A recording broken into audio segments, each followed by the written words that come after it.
Hello everyone, हम बात करने वाले हैं कंसंट्रेशन ऑफ फूड के बारे में कि कैसे किसी भी फूड की कंसंट्रेशन को ज़्यादा किया जाए।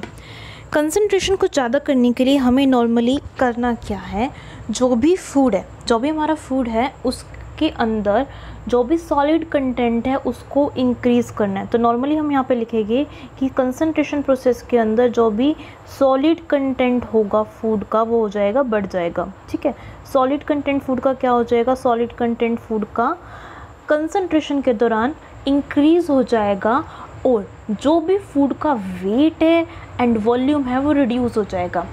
अब यहाँ पे लेटेंट हीट ट्रांसफ़र होएगी हीटिंग मीडियम से, स्टीम से फूड के अंदर। हम क्या कर रहे हैं, हम फूड को हीट कर रहे हैं, उसका टेम्परेचर राइज़ कर रहे हैं ताकि वॉल्यूम कम कीजिए। जैसे कि फॉर एग्जांपल मुझे अगर मिल्क को कंसंट्रेट करना है तो मतलब मिल्क के अंदर जो भी लिक्विड कंटेंट है उसको कम किया जाएगा। ठीक है, 1 लीटर जैसे हम ड्राई मिल्क बनाना है तो हमने मान लो मिल्क हम क्या करेंगे, यहाँ पे बॉईल करना शुरू करेंगे, यहाँ से हीट जाएगी, जो भी हीट होएगी वो ट्रांसफ़र होएगी हीटिंग मीडियम से, ठीक है, फूड के अंदर, और उसका टेम्परेचर राइज़ हो जाएगा, उसके बॉइलिंग पॉइंट तक जाएगा। अब ये क्या होगा, इसके अंदर मान लीजिए मिल्क है, ये मिल्क इवेपोरेट होना स्टार्ट हो जाएगा यहाँ पे। अब जो वेपर प्रेशर है वो राइज़ होगा, वो बढ़ेगा, और जो बबल है, किसके बबल, वेपर के बबल है लिक्विड के अंदर, वो बनेंगे, उसमें जो हीट लगेगी उस हीट का नाम होगा latent heat of vaporisation. The heat name is latent heat of vaporisation. अब जो गाइस हीट लगी उस हीट का नाम है latent heat of vaporisation. Latent heat of vaporisation आप समझ रहे हैं, यहाँ पे जो हीट लगी है उसका नाम है लेटेंट हीट ऑफ वेपराइजेशन। अब मैं आपको डिटेल में समझाती हूँ ये लेटेंट हीट ऑफ वेपराइजेशन क्या है। जो भी लेटेंट हीट ऑफ वेपराइजेशन होती है वो किसी भी सब्सटेंस की फिज़िकल प्रॉपर्टी होती है। क्या होती है किसी भी सब्सटेंस की फिज़िकल प्रॉपर्टी, इसको हम डिफ़ाइन करते हैं कितनी हमें हीट चाहिए। ठीक है, heat required to change 1 mole of a liquid at its boiling point under standard atmospheric pressure, कि आप 1 मोल ऑफ लिक्विड को कितना चेंज करोगे उसके बॉइलिंग पॉइंट पे। तो लेटेंट हीट ऑफ वेपराइजेशन को एक्सप्रेस जो हम किया जाता है वो किया जाता है किलोग्राम पर मोल में, कि हाउ मच, कितना आपको हीट चाहिए 1 किलोग्राम कन्वर्ट करने के लिए। जैसे कि पानी की जो हीट है 1 किलोग्राम लिक्विड को कन्वर्ट करने के लिए we need 2260 kilo joule of energy for converting पर किलोग्राम सब्सटेंस, या फिर अगर इसको मोल में कन्वर्ट कर दिया जाए तो ये आएगा 40.8 किलो जूल पर मोल। तो यहाँ पे बेसिकली हीट ऑफ वेपराइजेशन, कितनी हीट चाहिए 1 मोल ऑफ लिक्विड को उसके बॉइलिंग पॉइंट में कन्वर्ट करने के लिए अंडर स्टैंडर्ड एटमॉस्फेरिक प्रेशर। अब यहाँ पे जो भी वेपर्स होएंगे वो राइज़ करेंगे। ठीक है, यहाँ पे क्या होगा गाइस, वेपर्स जो है वो वहाँ पे राइज़ करना शुरू कर दिए यहाँ पे वेपर्स ने, और जो बबल्स है, किसके, वेपर्स के बबल्स है लिक्विड के अंदर, वो बन गए, वेपर्स के बबल बन गए लिक्विड के अंदर, क्योंकि लेटेंट हीट ऑफ वेपराइजेशन जो कि स्टीम ने प्रोवाइड करी थी, उन वेपर्स वहाँ से रिमूव हो जाएगी surface of the boiling liquid.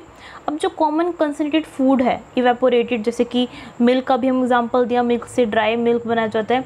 अब फ्रूट और जो वेजिटेबल जूस है उनको भी कंसनट्रेट करके बनाया जाता है, शुगर सिरप से, नेक्टर से, फ्लेवर्ड सिरप से, जैम, जेली से। ये तो क्या जाता है ना, बहुत देर तक उबाला जाएगा, फिर देन वो सॉलिड हो जाएगा। अब हम नेक्स्ट जो हम बात करेंगे अब हम बात करेंगे मेथड ऑफ कंसंट्रेशन की। उससे पहले हम बात कर लेते हैं कि एडवांटेज क्या है, कि हम इसको यहाँ पे कर रहे हैं तो कुछ एडवांटेज तो होना चाहिए ना हमें भी। तो एडवांटेज क्या है कंसंट्रेशन करने के लिए, एक तो अगर आप लिक्विड कंटेंट कम कर देते हैं तो लिक्विड कंटेंट कम करने से जो माइक्रोबियल है, क्या हमें एडवांटेज मिलेगा, हमें यहाँ पे एडवांटेज मिलेगा इसके अंदर कि जो भी माइक्रोबियल एक्टिविटी है वो कम हो जाएगी, इसके कारण माइक्रोबायोलॉजिकल स्टेबिलिटी बढ़ जाएगी। इसको हम आराम से पैक कर सकते हैं, ट्रांसपोर्ट कर सकते हैं और डिस्ट्रीब्यूट भी कर सकते हैं। तो ये गाइस मेजर इसके एडवांटेज है कि अगर जब भी आपके पास ये क्वेश्चन आ जाए कि what is the advantage included in this, तो आप एडवांटेज के अंदर ये सब चीज़ें लिख के आ सकते। फिर आता है कि हम इसको जो हम पढ़ रहे हैं कि मेथड क्या रहेगी इसको कंसंट्रेट करने के लिए। ठीक है, हम क्या क्या मेथड का यूज़ करेंगे। सबसे पहले हम जो यूज़ यहाँ पे करेंगे, that is being use is हम यहाँ पे बात कर रहे हैं कि क्या क्या मेथड है कंसंट्रेशन के। तो कंसंट्रेशन के लिए हम कर सकते हैं इवेपोरेशन, कर सकते हैं वैक्यूम के अंडर, तो हम उसको बोलेंगे इवेपोरेशन, ठीक है, इवेपोरेटिव अंडर वैक्यूम। तो हम इवेपोरेट कर रहे हैं उसको, लेकिन जो इवेपोरेशन हो रहा है वो किसके अंडर हो रहा है, वो हमारे वैक्यूम के अंडर हो रहा है, तो उसका नाम पड़ेगा इवेपोरेशन अंडर वैक्यूम, ठीक है। इसमें हम क्या करेंगे, थर्मल इवेपोरेशन अंडर वैक्यूम के अंदर बहुत सारे मल्टीपल इफेक्ट वैक्यूम इवेपोरेटर्स चाहिए आपको। क्या चाहिए आपको यहाँ पे, evaporators, you need evaporators. Evaporators के साथ साथ आपको हाई वैक्यूम चाहिए, ठीक है।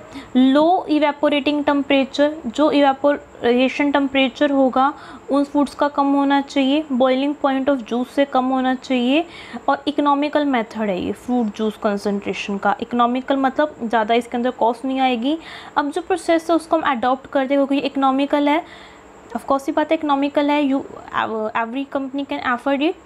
और fruit juice concentration, fruit juice के लिए खासकर हम जो ये मेथड कर रहे हैं, मेथड ऑफ कंसंट्रेशन, ये हम मेथड बेसिकली डिस्कस कर रहे हैं of fruit juices. This method are basically discuss for fruit juices. तो फ्रूट जूस के लिए हम ये मेथड जो है वो डिस्कस कर रहे हैं, ठीक है। अब the process is commonly adopted, इस प्रोसेस को हम अडॉप्ट करेंगे, ये इकोनॉमिकल है फ्रूट जूस के लिए। Use of multiple effect vacuum, condensing plant is use for the purpose and use of high vacuum. हम यहाँ पे जो वैक्यूम यूज़ करेंगे वो वैक्यूम होगा 29 inches of mercury column. 29 inches of mercury column यहाँ पे हम यूज़ करेंगे, जो हेल्प करेगा किसी भी जूस से वाटर को इवेपोरेट करने के लिए। और यहाँ पे जो हम टेम्परेचर लेंगे, the temperature is approximate 58 to 60 degree celsius. 58 to 60 degree celsius are taken as a temperature. अब टाइप्स ऑफ इवेपोरेटर्स, कौन कौन सा टाइप के इवेपोरेटर हम यूज़ करेंगे यहाँ पे यूज़ करने के लिए, देखिए। अब कंसंट्रेशन मेथड अलग अलग होगा, उनकी स्पेसिफिक टाइप अलग अलग होएगी कि हम कहाँ पे कौन सा कंसंट्रेशन मेथड यूज़ कर रहे हैं और कौन सा यहाँ पे स्पेसिफिक टाइप है। जैसे कि वैक्यूम पेन यूज़ कर रहे हैं, रिसर्कुलेशन यूज़ कर रहे हैं, प्लेट यूज़ कर रहे हैं, या फिर एजिटेटेड फिल्म यूज़ कर रहे हैं। But we have use here, हम यहाँ पे यूज़ क्या कर रहे हैं उसके अकॉर्डिंग यहाँ पे जो इवेपोरेटर है वो अलग अलग होएंगे, उनके टाइप्स भी अलग अलग रहेंगे। अब इससे पहले हम यहाँ पे डिस्कस कर लेते हैं इसका one more point, that is, ये तो हमने देख लिया कि इकोनॉमिकल है, फ्रेंडली है, बड़े आराम से हो जाएगा, लेकिन इसका कुछ डिसएडवांटेज भी है।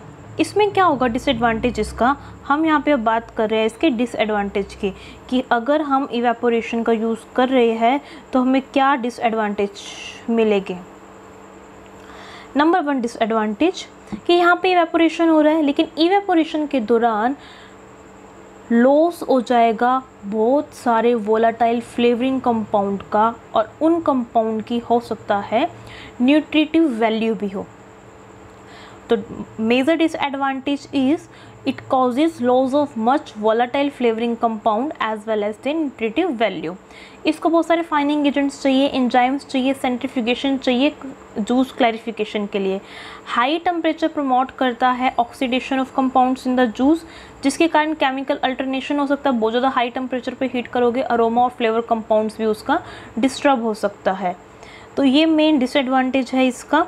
इसके अलावा जो मेन डिसएडवांटेज है कि जब भी आप उसको कंसंट्रेट कर रहे हो तो हो सकता है वहाँ पे क्या हो जाए कि फॉलिंग ऑफ इवेपोरेटर्स हो जाए। एक क्लाउडी जूस हमें चाहिए कंसंट्रेटेड के लिए, वो वहाँ पे बर्नड हो जाए, जल जाए, वहाँ पे जम जाए, और उससे बहुत सारी प्रॉब्लम क्रिएट होएगी। इवेपोरेशन रेट कम हो जाएगा वहाँ पे जम जाएगा तो, और इससे बहुत ही स्मेल भी आएगी।